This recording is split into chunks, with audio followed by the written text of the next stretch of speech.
오늘 이름 모를 사람들의 이름을 여러분들께서 방금 읽으셨습니다.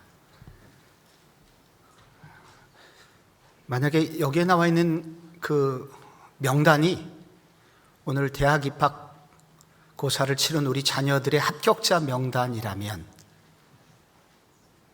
그리고 승진 시험의 합격자 명단이라면 오늘 여러분은 조금 더 관심을 갖고 읽으셨을 겁니다. 오늘 왜 이런 낯선 이름을 이 귀한 성탄절에 읽었을까요?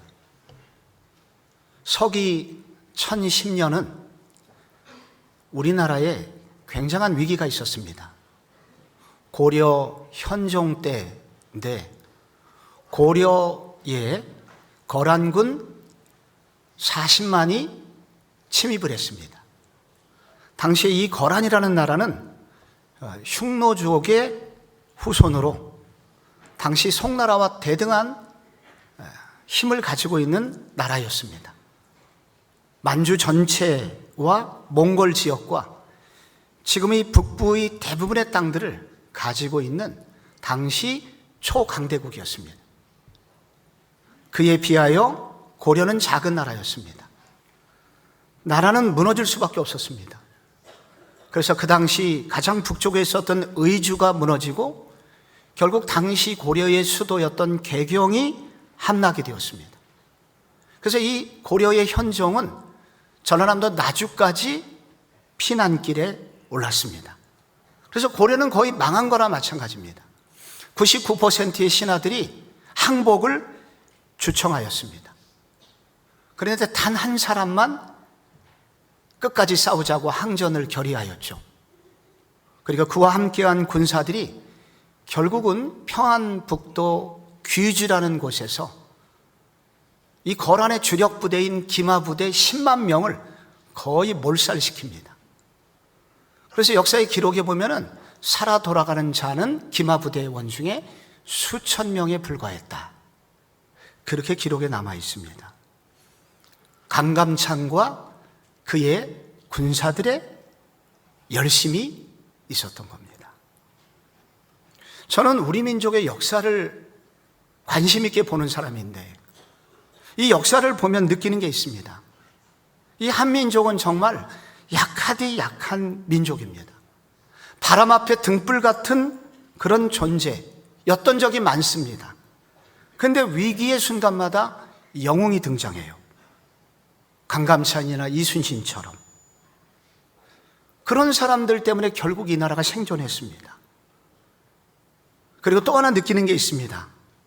거의 불가능에 가까운 일들이 역전이 돼서 이 나라가 생존해 온 이유, 하나님의 특별하신 은혜와 계획하심이 느껴집니다.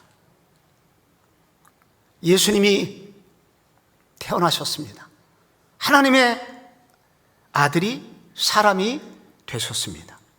근데 마태는 이 엄청난 이야기를 족보로 시작합니다. 근데 이 족보라고 하는 것은 성경에서 역사를 기록하는 방식입니다. 그래서 지금 이 족보는 다른 게 아니라 역사 이야기를 하고 있는 겁니다. 이 족보에는 2000년의 역사가 요약이 되어 있습니다. 이 2000년의 역사를 이 마태는 3기로 구분을 했습니다. 그래서 여러분이 읽은 17절에 보면은 모든 대수가 아브라함부터 다윗까지 14대요. 1기 역사가 아브라함부터 다윗까지 1기 약 요 기간 1000년의 역사, 1200년의 역사를 요약을 해놓은 겁니다. 2기 역사가 나오는데 다윗부터 바벨론으로 사로잡혀 갈 때까지 14대입니다. 다윗 이후의 아들이 솔로몬이었죠. 솔로몬 이후에 나라가 두 동강이 나서 북이스라엘과 남유다로 북이스라엘의 19명의 왕이, 남유다의 20명의 왕이 들어섰지만 결국 망했습니다. 이때의 역사가 두 번째 2기에 해당하고요. 마지막 3기가 나옵니다. 바벨론으로 사로잡혀 간 후부터 그리스도까지 14대니라. BC 537년에 바벨론 포로로 끌려갔던 그들이 돌아왔는데 그 이후에 그리스도께서 오실 때까지 3기에 해당합니다. 오늘 여러분이 읽으신 본문이 3기에 해당하는 거예요. 그래서 11절에 바벨론으로 사로잡혀 갈 때 요시야는 여고냐와 그의 형제들을 낳으니라. 여기 요시야는 남유다의 마지막 등불 같은 존재입니다. 우리나라로 말하면, 조선어로 말하면 정조대왕 같은 그런 인물이죠. 근데 그가 낳은 그 아들이 여고냐, 여호야긴이라는 아들입니다. 근데 이 왕이 포로로 끌려갔습니다. 완전히 망하기 전 10년 전에. 그리고 10년 후에 나라가 완전히 망해서 대부분의 사람들이 바벨론 포로길에 오르게 되었습니다. 여러분, 그러면 나라가 끝난 거 아닙니까? 이 정도 됐으면 나라가 끝난 거예요. 근데 12절에 보면은 바벨론으로 이거한 후에 여고냐, 여호야긴은 스알디엘을 낳고, 스알디엘은 스룹바벨을 낳고. 스룹바벨은 좀 들어봤음직한 이름입니다. 요즘 에스라서에 등장하죠.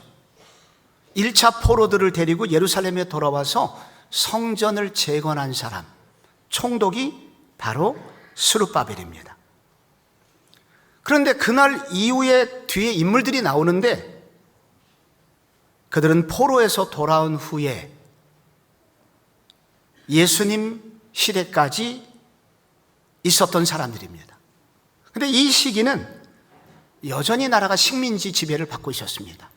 바벨론의 지배를 받았고, 페르시아의 지배를 받았고, 알렉산더 대왕의 지배를 받았고, 결국 나중에는 로마의 지배를 받았습니다. 고역의 삶이었고 500년간 이상 식민 통치를 받았기 때문에 나라는 완전히 무너진 거나 다름없습니다. 그런데 이 긴 이야기의 끝이 어떻게 끝납니까? 16절에 그리스도라 칭하는 예수가 나시니라. 그런 무서운 질곡의 역사가 중단되지 않고 흐르고 흘러서 결국 예수님이 탄생하셨다는 것입니다.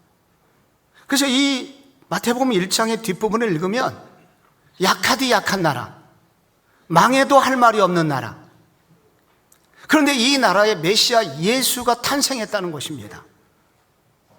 그래서 여러분, 이 마태복음 1장, 마태복음 신약의 첫 권을 딱 시작하면서 이 예수님을 소개할 때 이 역사를 통해서 예수님의 탄생은 역사 속에 오신 예수요, 그래서 이 예수 그리스도의 역사를, 예수 그리스도의 탄생은 바로 이 역사 정신 속에서 발견되어야 된다 하는 것을 설명하고자 하는 것입니다. 우리가 성탄절에 여러 감성적인 스토리를 들을 수 있지만 오늘만큼은, 오늘 이 말씀 속에서 이 구약의 긴 역사를 통해서 성탄절까지 오게 된 하나님이 전하려고 하는 역사 정신은 무엇인지를 함께 나눠보고자 합니다. 먼저 이 역사 속에는 뭐가 들어있냐면, 끝난 것처럼 보이는 시대에도 구원의 역사는 계속된다 하는 것을 알려줍니다. 무너질 듯 무너지지 않았어요. 무엇이 예수님 오실 때까지 이 민족을 지켰을까요? 1절 때문입니다. 아브라함과 다윗의 자손 예수 그리스도의 세계라. 세계는 족보라, 그런 뜻입니다. 예수님이 오신 것은 그냥 오신 게 아니라는 거예요. 아브라함과 다윗의 자손으로 오셨다는 거예요. 즉 약속의 자손이라는 말입니다. 하나님이 믿음의 조상 아브라함에게 무엇을 약속하셨나요? 창세기 22장에 내 씨로 말미암아 천하 만민이 복을 얻으리라 약속하셨습니다. 주전 2200년경 일입니다. 그로부터 1200년 후에 하나님은 다윗에게 또 약속하셨습니다. 사무엘하 7장 12절에 내 몸에서 날 자식을 내 뒤에 세워 그 나라를 견고케 하리라. 네 위가 영원히 견고하리라. 성전을 건축하려는 마음만 먹었는데 하나님께서 다윗에게 이런 약속을 주셨다는 겁니다. 이 약속 때문에 많은 위기들이 있었지만은 결국 약속을 지키시는 하나님의 신실하심 때문에 결국 이 나라는 망하지 않고, 이 민족은 망하지 않고 예수님 오셨다는 것입니다. 거대한 물줄기가 흐르고 있다는 것입니다. 우리가 한 시대만 보면 하나님의 구원의 역사를 읽을 수 없지만, 우리가 긴 구원의 역사를 보면 예수 그리스도의 나심은 지금 당장 일어난 일이 아니라 오래전부터 계획되고 준비되었고, 그 과정을 통하여 하나님의 손길이 있었고, 그래서 결국 예수님이 오신 거구나 라는 것을 알려주고 있다는 것입니다.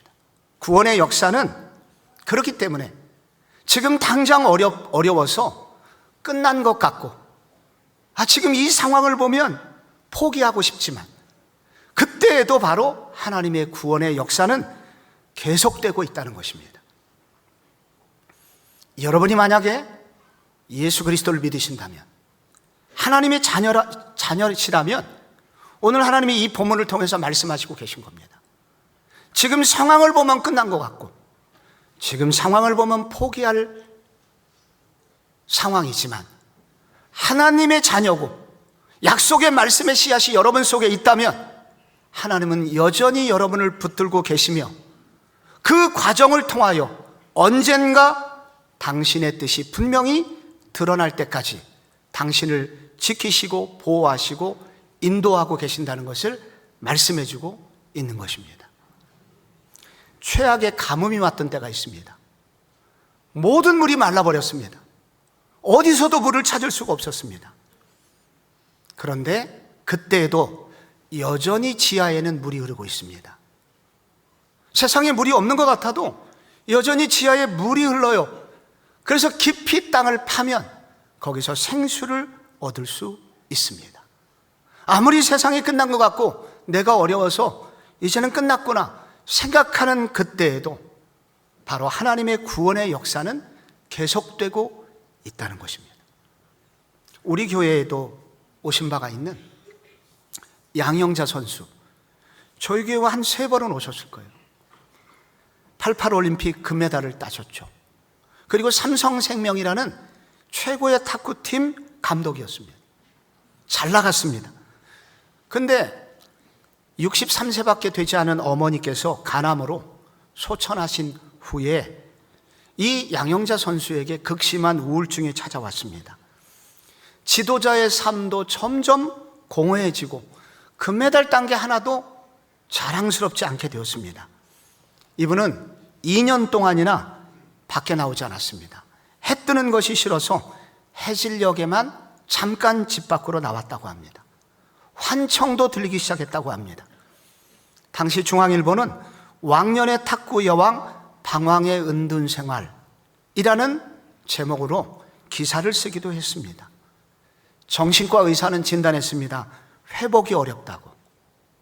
그래서 모든 게 끝나가는 시점이었었습니다. 그런데 그때 한 자매님이 찾아오셔서 시편 107편을 읽어주었습니다.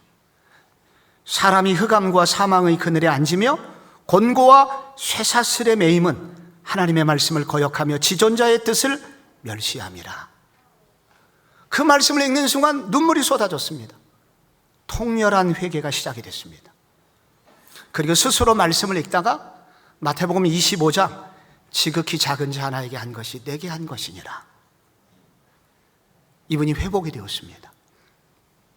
그래서 옛날 같으면 꿈을 잘 안 꾸셨을 텐데 이런 혹독한 과정을 겪자 화려한 세상이 전부가 아님을 알게 되었습니다. 그래서 그분은 결혼한 후에 몽골 선교사로 떠나시게 된 겁니다. 울란바토르에서 8시간이나 가야 되는 시골 마을이었습니다. 하룻밤 자고 나면 모래가 마룻바닥, 방 마룻바닥 위에 2cm, 3cm가 쌓일 정도의 강한 모래바람이 몰아치는 시골 마을에서 이분은 선교사가 되었고 남편은 몽골어 성경 번역을 하게 되어서 몽골 번역을 완역을 하는 세계 선교사 중에서 두 번째로 한 부족, 우리나라 선교사 중에서 두 번째로 성경 전체를 완역해주는 선교의 대업을 이루게 되었습니다. 이분이 하시는 말씀이 그겁니다. 돌아보니 그때 내가 우울증 걸리고 어렵고 힘들었던 그 시간에도 주님은 여전히 나를 만지고 계셨으며 나를 선교사로, 미래 주님이 쓰시기 원하시는 그 종으로 나를 준비시키고 계셨던 것임을 고백합니다 라고 말했습니다.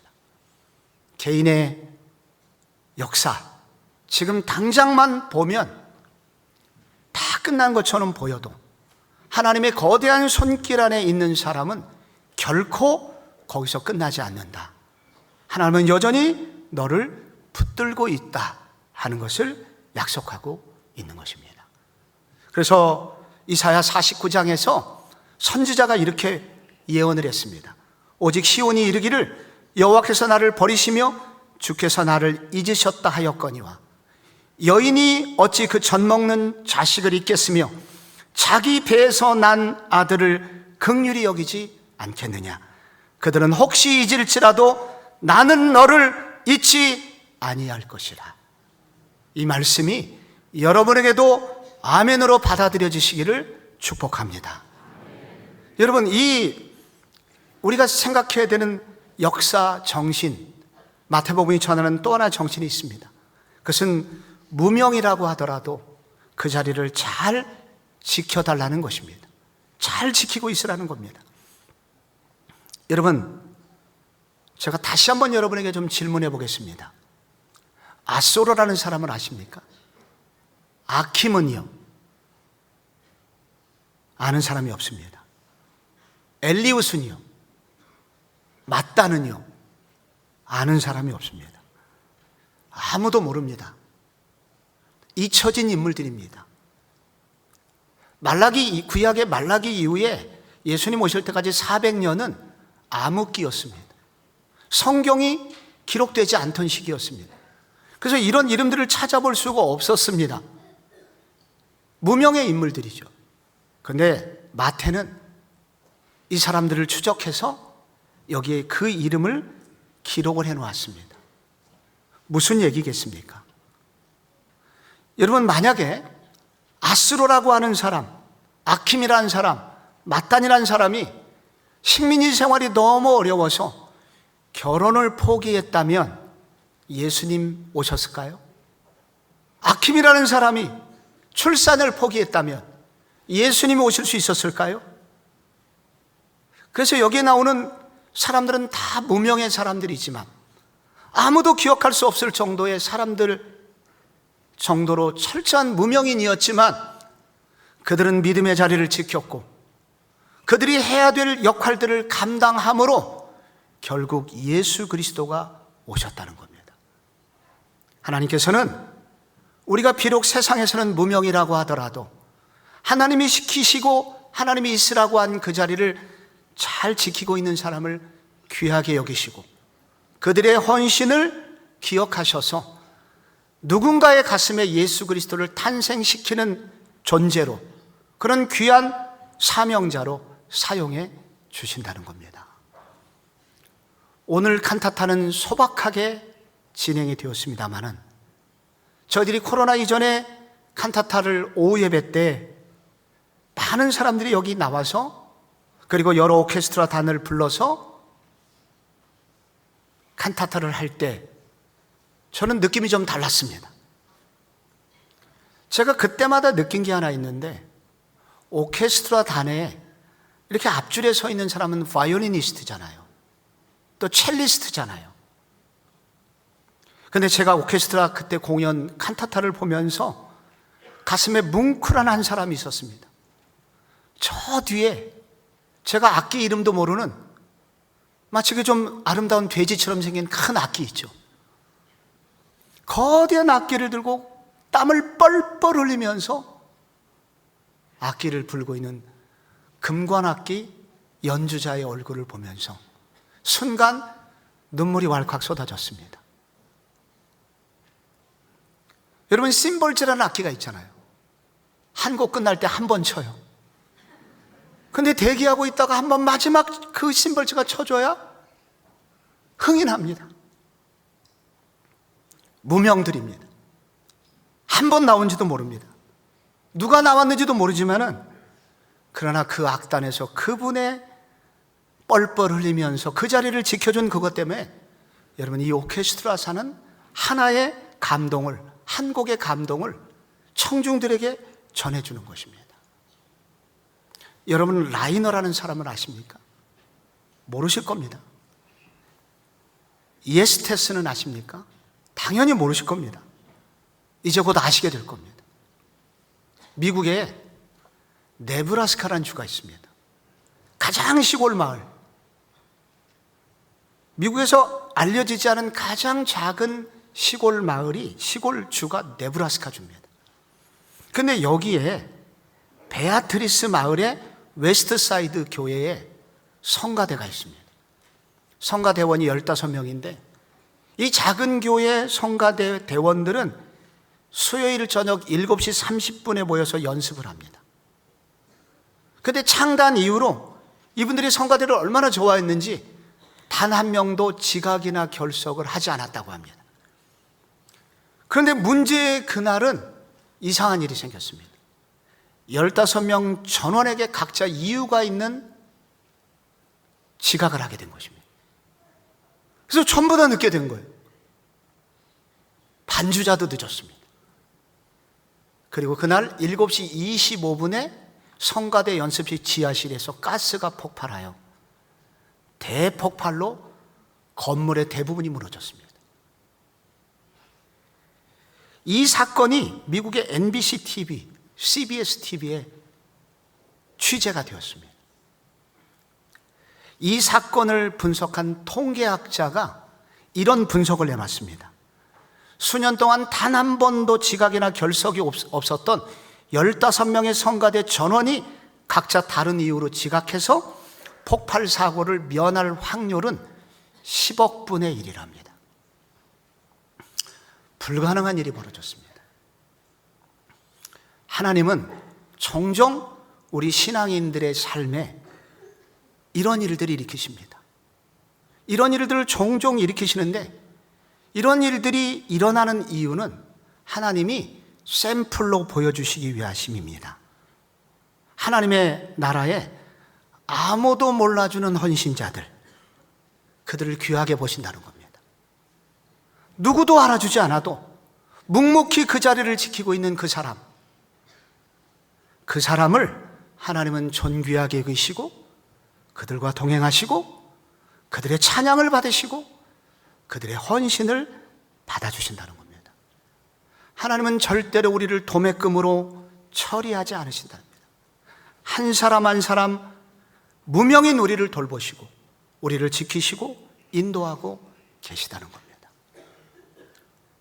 아침에 하늘을 보고 주님, 저런 눈은 어려서나 좋지, 오늘 같은 날 눈이 오면 저희 교회는 어떻게 합니까? 지금 도시에 있는 한국 교회는 어떻게 하려고 저렇게 눈을 오게 하십니까? 그럼에도 불구하고 여러분, 여기 오신 분들이, 여기 교회 가까운 분도 계시지만은 얼핏만 보아도 적어도 1시간, 2시간 걸려서 여기에 오셔야 되는 먼 거리에서 출발해서 눈길을 헤치고 여기를 오셨을 거 아닙니까? 저는 다 몰라요. 그러나 하나님은 보고 계십니다. 하나님은 이렇게 예배하고 하나님을 사모하는 자들을 기억하시고 그들과 함께 하시며 그들을 기억하시며 그들을 당신의 역사 속에 기록해주고 계시다는 겁니다. 마지막으로 우리가 기억해야 될 역사 정신은 불가능을 가능케 하시는 성령의 도우심이 분명히 있음을 믿으라는 겁니다. 16절이 이렇게 끝나요. 족보가 이렇게 끝납니다.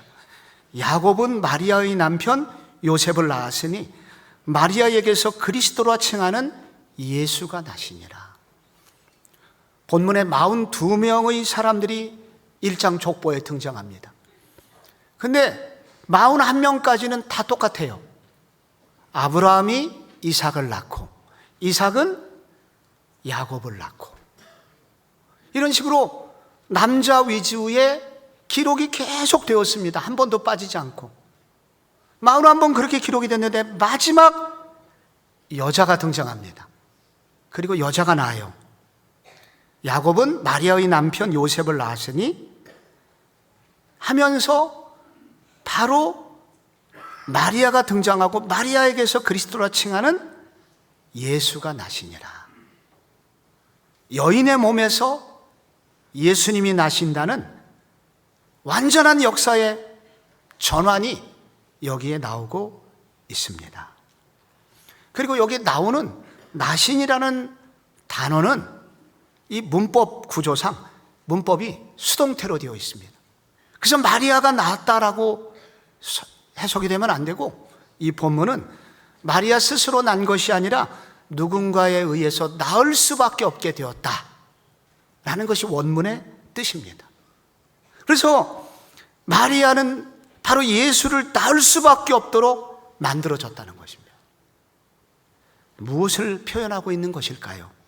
예수는 아브라함과 다윗의 족보에는 형식적으로 들어있기는 하지만 실제 그분의 출생은 기적의 출생이었다는 것입니다. 사람의 손을 빌린 것이 아니라 전적인 하나님의 능력으로 출생하셨다는 것을 말하고 있습니다.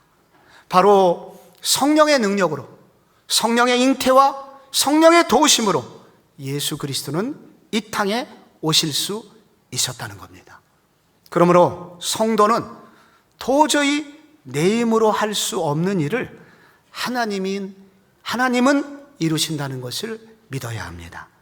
누군가에게 예수님이 탄생되는 일은 인간의 능력으로는 불가능한 일입니다. 누군가에게 예수를 믿게 하는 일, 누군가에게 예수 그리스도가 살아계심을 알려주는 일, 이것은 인간적으로 불가능한 일처럼 보이지만 하나님은 하실 수 있다는 것입니다. 하나님의 능력과 성령의 도우심을 힘입으면 이런 일은 가능하다는 것입니다. 부자가 천국 가는 것은 낙타가 바늘길을 통과하는 것처럼 어렵다고 예수님 말씀하시자, 마태복음 19장에서 제자들이 그러면 예수님 누가 구원을 얻을 수 있겠습니까? 그렇게 말할 때 예수님 답변하셨습니다. 예수께서 그들을 보시며 이르시되 사람으로서는 할 수 없으되 하나님으로서는 다 하실 수 있느니라. 하나님은 가능하시다는 겁니다. 성령 하나님을 의지하면 이런 일이 가능하다는 것입니다. 우리나라 높이 뛰기를 가장 높이 뛸 수 있는 선수가 우상현 선수입니다. 그는 열심히 노력해갖고 3년 노력하면 10cm를 더 뛸 수 있다고 합니다. 노력하면 되는 일이 있습니다. 그러나 우상현은 달나라까지 뛰어오르지는 못합니다. 그건 불가능한 일이에요. 달나라 가는 일은 우주선을 타야 합니다. 우리 힘으로 할 수 없는 일이 많이 있지만, 우리의 능력으로는 도저히 안 되는 일이지만, 그러나 하나님은 가능하시고 성령님은 우리의 삶에 이런 기적을 일으키실 수 있는 분입니다. 그러므로 성령을 의지할 때 누구의 가슴에 예수 그리스도가 탄생될 수 있다는 것입니다. 정선희 집사님 은혜가 컸나 봅니다. 제게 계속 그분 생각이 납니다. 근데 이 정선희 집사가 여러분 어떻게 예수 믿은 줄 아시나요? 어머니는 불교 신자였어요. 무속신앙인이었다고 합니다. 근데 아버지가 충청도 분이시라 그런지 너무 사람 사귀기 좋아해갖고 빚벼종을 많이 서서 집안이 망하게 생겼었답니다. 그래서 이 엄마가 무당에게 점 보러 갔더니 그 무당이 하는 말씀이 종교를 바꿔보면 해답이 있을 것이다. 그래서 무당의 전도로 엄마는 교회를 다니게 된 거예요. 그리고 정선희 씨가 개그우먼이 돼가지고 3년 차가 됐습니다. 이 3년차 됐을 때 인물도 별로, 재능도 별로, 인맥도 별로인 사람들을 일컬어 중고 신인이라고 말한대요. 끝난 겁니다, 이제. 그래서 되는 일이 없어갖고 술 먹고 비틀거리면서 이제 지하철역에서 내려가지고 이제 택시에서 내려가지고 거리를 방황하고 집을 가고 있는데 건물에서 십자가가 보였고, 그래서 그 속에 들어갔더니 문이 열려 있어서 그냥 앉아있다가 잠이 드는 거예요. 노래소리가 들려서 보니까 찬송가 노래를 부르고 있었고 새벽 예배가 시작이 된 겁니다.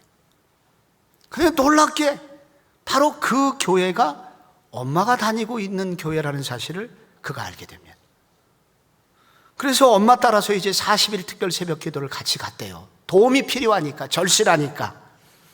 거기 가니까 막 통성 기도를 하는데 도저히 받아줄 수가 없었지만 그래도 40일 참으면 신께서 나한테 뭔가 선물을 주시겠지 하는 소원으로 40일을 견뎠답니다. 마지막 날 놀라운 일이 벌어졌습니다.